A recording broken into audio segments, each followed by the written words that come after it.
Salut à toutes et salut à tous. Vous êtes bienvenus sur la chaîne Afrique Entrepreneur. C'est une chaîne des entrepreneurs africains et sur la chaîne, ce que je fais vraiment, je donne des motivations, des astuces et des idées d'entrepreneuriat, comment faire pour pouvoir réussir. Et aussi, pour moi, je pense que quand nous voulons réussir en entrepreneuriat, c'est pour à la fin aussi être financièrement indépendant. Donc, il y a des thèmes sur un peu liés à l'intelligence financière et comment gérer son argent, comment faire pour arriver à la liberté financière. Il y a s'il y a des informations, je donne sur cette chaîne-là pour que au niveau de la communauté africaine, que nous puissions vraiment avoir beaucoup de gens qui sont financièrement libres et pour pouvoir vraiment impacter en Afrique. Donc, si vraiment c'est des choses qui vous intéressent, je vous invite à vous abonner et activer la cloche de notification. Comme ça, à chaque fois que je publie les vidéos, vous avez ça au même moment et comme ça, et vous pouvez aussi partager ces vidéos-là. Donc, la vidéo d'aujourd'hui, ce que je voudrais vraiment parler, je voudrais parler de la gestion des entreprises en Afrique.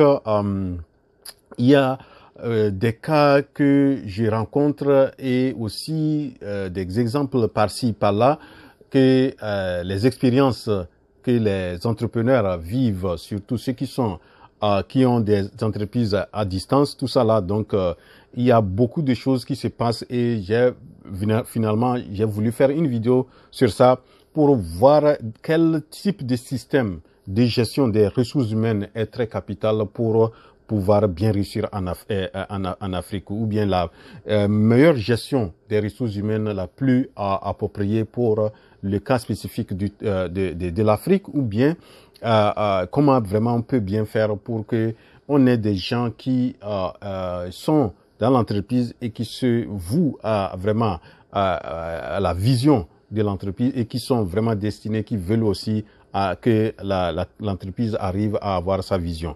Donc, dans cette vidéo, je vais parler de la gestion, surtout de la gestion des ressources humaines, quel type de gestion qu'il nous faut.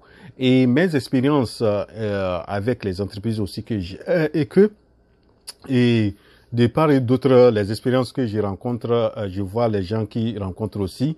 Est-ce qu'il faut avoir une gestion où on donne plus de la liberté aux employés ou bien les associés de vraiment d'être plus responsables et faire vraiment le travail qu'il faut sans être à côté, ou bien le fondateur ou le directeur général ou bien le responsable soit à côté, ou bien est-ce qu'il faut toujours être à côté pour que les entreprises marchent? D'après mes expériences, moi je pense que en Afrique, nous avons des réalités que vraiment, lorsque on crée une entreprise, il est très difficile que les gens épousent la vision de l'entreprise. Donc, comme si tel est le cas, il est très difficile que vous ameniez les gens à les responsabiliser facilement et qu'ils épousent les choses et qu'ils fassent le travail comme vous voulez et qu'ils fassent sans votre présence. Donc, c'est que j'ai par exemple un ami qui a une entreprise qui est sur place même à côté, mais il m'a dit que si lui n'est pas là, les activités ne sont pas faites. Donc, il faut qu'il soit là, et même si il donne des orientations, tout ça là, s'il n'est pas là, quand il arrive, il voit que le travail n'est pas fait comme normalement ça se doit. Et aussi, j'ai tout récemment, il y a un jeune Ghanéen qui était aux États-Unis et qui est rentré au Ghana pour créer des entreprises, mais ce qu'il a constaté, il a constaté que pour que les entreprises marchent, il faut avoir une micro-gestion. Donc la gestion où le patron doit être à côté pour suivre les choses ou donner les directives, voir si les travailleurs travaillent ou pas, tout ça là. Donc, il a constaté que c'est la meilleure façon, la meilleure gestion, la micro-gestion des entreprises. Et c'est ça qu'il conseille si vous voulez vraiment, surtout au début, pour pouvoir réussir lorsque vous créez une petite entreprise, il faut que la présence du fondateur pour être à côté des travailleurs. Sinon, les choses ne vont pas se faire ou bien ça se font des fois, c'est des vols, c'est des trucs, tout ça là, où la conscience professionnelle n'est pas vraiment de mise. Voilà. Donc, et des exemples comme ça. Mais moi, je pense que peut-être en arrivant à vraiment impliquer les travailleurs de la vision, ou en leur donnant vraiment l'espoir que vraiment ils peuvent être dans l'entreprise et construire leur vie, tout ça là, je pense que ça peut les amener à avoir la conscience professionnelle et travailler comme ça se doit. Mais c'est pas facile de pouvoir avoir confiance et donner la gestion aux gens. Et c'est difficile en Afrique, bon, c'est la réalité, mais je pense que pour pouvoir le faire, il faut vraiment que le responsable s'implique, arrive à maîtriser bien les travailleurs.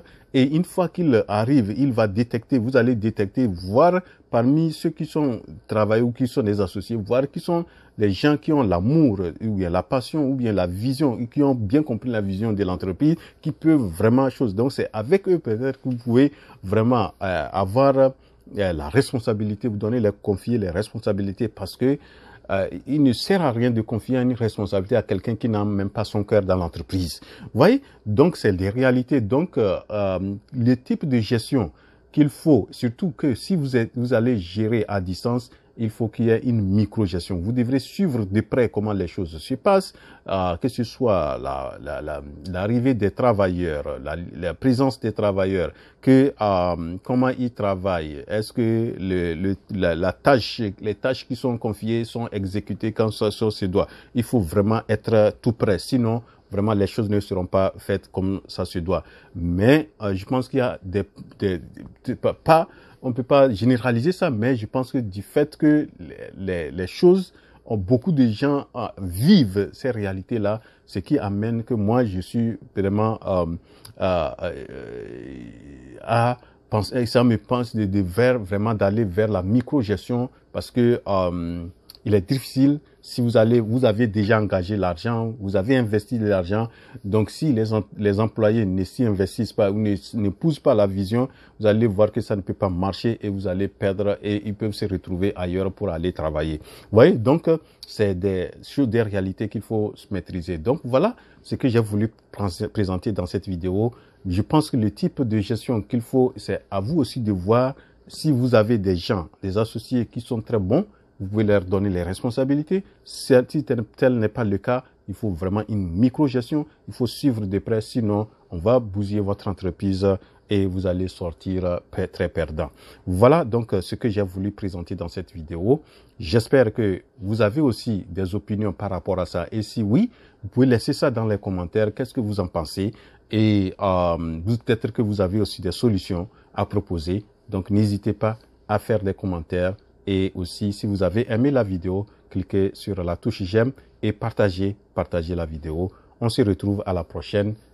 Rendez-vous à la prochaine. Donc, je vous retrouve à la prochaine. Je suis votre frère Wouro.